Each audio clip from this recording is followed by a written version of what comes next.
Hi friends, welcome to my KS5 informative channel. ಯಾರಾದರೂ ನನ್ನ ಚಾನಲ್ನ ಸಬ್ಸ್ಕ್ರೈಬ್ ಮಾಡ್ದೆ ನೋಡ್ತಾ ಇದ್ರೆ ಪ್ಲೀಸ್ ಒಂದು ಸಬ್ಸ್ಕ್ರೈಬ್ ಮಾಡ್ಕೊಳ್ಳಿ. ನಿಮಗೂ ಲೆಮನ್ ಪೆಪ್ಪರ್ ಚಿಕನ್ ಅಂದರೆ ಇಷ್ಟನಾ? ಎಷ್ಟೊಂದು ಟೇಸ್ಟಿಯಾಗಿರುತ್ತೆ ಅಲ್ವಾ? ಇದನ್ನು ಮಾಡೋದು ಕೂಡ ತುಂಬಾ ಸುಲಭ. ಅಡುಗೆ ಗೊತ್ತಿಲ್ಲ ಅನ್ನೋರು ಕೂಡ ಟ್ರೈ ಮಾಡ್ಬೋದು.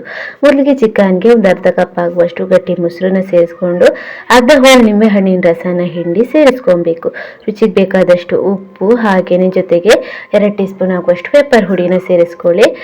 ನೀಟಾಗಿ ಮಿಕ್ಸ್ ಮಾಡ್ಕೊಳ್ಳಿ. ಚೆನ್ನಾಗೇನೆ ಮಿಕ್ಸ್ ಮಾಡಿದ್ದಾದ್ಮೇಲೆ ನಾವು ಯಾವ ಪಾತ್ರೆನಲ್ಲಿ ಮಾಡ್ತಾ ಇದ್ದೀವಿ ಚಿಕನ್, ಆ ಪಾತ್ರೆಗೆ ಸ್ವಲ್ಪ ಎಣ್ಣೆ ಹಾಕ್ಕೊಂಡು ಒಂದು 10 ಎಸ್ಲು ಬೆಳ್ಳುಳ್ಳಿನ ಸಣ್ಣದಾಗಿ ಹೆಚ್ಚಿಬಿಟ್ಟು ಹಾಕೊಳ್ಳಿ. ಹಾಗೆ ಒಂದು 4 ಕಾಯಿ ಮೆಣಸನ್ನ ಉದ್ದುದಕ್ಕೆ ಹೆಚ್ಚಿಬಿಟ್ಟು ಹಾಕೊಳ್ಳಿ. ಹಾಗೆ ಒಂದು 2 ಈರುಳ್ಳಿನ ಸಣ್ಣದಾಗಿ ಹೆಚ್ಚಿಬಿಟ್ಟು ಹಾಕೊಂಡು ಚೆನ್ನಾಗೇನೆ ಫ್ರೈ ಮಾಡ್ಕೊಳ್ಳಿ. ಜೊತೆಗೆ ಶುಂಠಿ ಬೆಳ್ಳುಳ್ಳಿ ಪೇಸ್ಟ್ನು 1 ಟೀ ಸ್ಪೂನ್ ಆಗುವಷ್ಟು ಸೇರಿಸ್ಕೊಂಡು ಚೆನ್ನಾಗೇನೆ ಫ್ರೈ ಮಾಡ್ಕೊಬೇಕು. ಹಸಿ ವಾಸನೆ ಹೋಗೋವರೆಗೂ ಚೆನ್ನಾಗಿ ಫ್ರೈ ಮಾಡಿದ್ದಾದ್ಮೇಲೆ ನಾವು ಆವಾಗಲೇ ಮ್ಯಾರಿನೇಟ್ ಮಾಡ್ಕೊಂಡಿದ್ದೀವಿ ಚಿಕನ್, ಅದನ್ನು ಇಲ್ಲಿಗೆ ಸೇರಿಸ್ಬೇಕು. ಇದಕ್ಕೆ ಸೇರಿಸ್ಬಿಟ್ಟು ಅರಿಶಿನ ಹಾಗೆ ರುಚಿಗೆ ಏನು ಉಪ್ಪು ಬೇಕು ಅನಿಸಿದ್ರೆ ಹಾಕೊಬೋದು.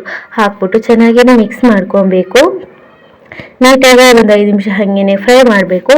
ಮುಚ್ಚಿಬಿಟ್ಟು ಒಂದು 10 ನಿಮಿಷ ಇಟ್ಟರು ಪರವಾಗಿಲ್ಲ. ಚಿಕನಲ್ಲಿ ನೀರು ಬಿಟ್ಕೊಳ್ಬೇಕು. ಅಲ್ಲಿವರೆಗೂ ಫ್ರೈ ಮಾಡಿದ್ದಾದಮೇಲೆ ಇದಕ್ಕೆ ಮಸಾಲೆನ ಆ್ಯಡ್ ಮಾಡಬೇಕು.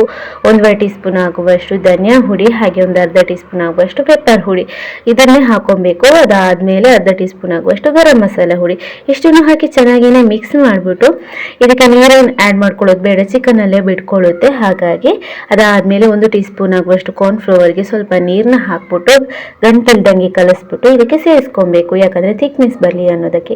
ಇದನ್ನು ನೀಟಾಗಿ ಮಿಕ್ಸ್ ಮಾಡಿಬಿಟ್ಟು ಮತ್ತೆ ಒಂದು 5 ನಿಮಿಷ ಹಾಗೇನೆ ಫ್ರೈ ಮಾಡಿದರೆ ಆಯಿತು, ರೆಡಿ ಆಗುತ್ತೆ ಚಿಕನ್ ಲೆಮನ್ ಪೆಪ್ಪರ್ ಚಿಕನ್.